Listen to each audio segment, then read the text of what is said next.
Conflict happens everywhere. At home, with your parents, siblings, kids, at work with coworkers or bosses, on Facebook. We all deal with conflict, from the little arguments or disagreements to screaming, office supply throwing fights that cause severe stress. And unless you work alone in a cave, which is not likely, conflict will affect your work at some time or another. In the U.S., conflict is estimated to cost employers well over $1 billion every year. Conflict happens everywhere, however. It's completely natural. It's the result of miscommunication, differences in opinion or perspective, different objectives, or limited resources. So if we can't completely avoid conflict in our lives, how do we make the best of these inevitable situations? By being more aware. First, everyone is different. No two individuals are exactly alike. Even those genetically identical twins that look exactly alike won't have the same thoughts, feelings, personality traits, and more.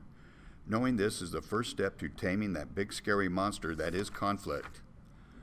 Second, though everyone is different, there's a pattern to how most people typically handle conflict.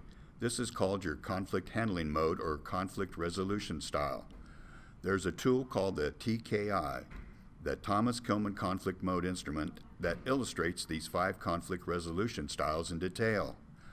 Every conflict resolution style has different degrees of assertiveness and cooperativeness. In other words, how much you're trying to satisfy your own concerns and how much you're trying to satisfy your teammates' concerns. You can map out these 5 styles: competing, collaborating, compromising, avoiding, and accommodating, based on degrees of assertiveness and cooperativeness. None of the styles are better than any other. They are just different. Third, know your style. Though we all use different styles at different times, most people typically have 1 or 2 styles that they use most of the time. From a combination of personality, nature, upbringing, culture, work environment, and the dozens of different variations that make you who you are, you have learned that 1 or 2 of these styles are the most comfortable for you. Being aware of how you act when in conflict will help you along your journey to mastering the conflict monster.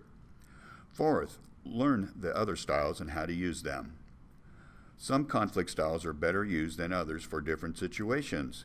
Maybe your natural conflict resolution style is collaborating, but in a work situation, your project involving multiple other departments is on a tight deadline and you don't have time to sit down with every person on the team to discuss every idea they have for the best way to finish the project. If you know what the other conflict handling styles are and which works best for situations with certain qualities, you can wisely choose to flex your own style to best fit the situation.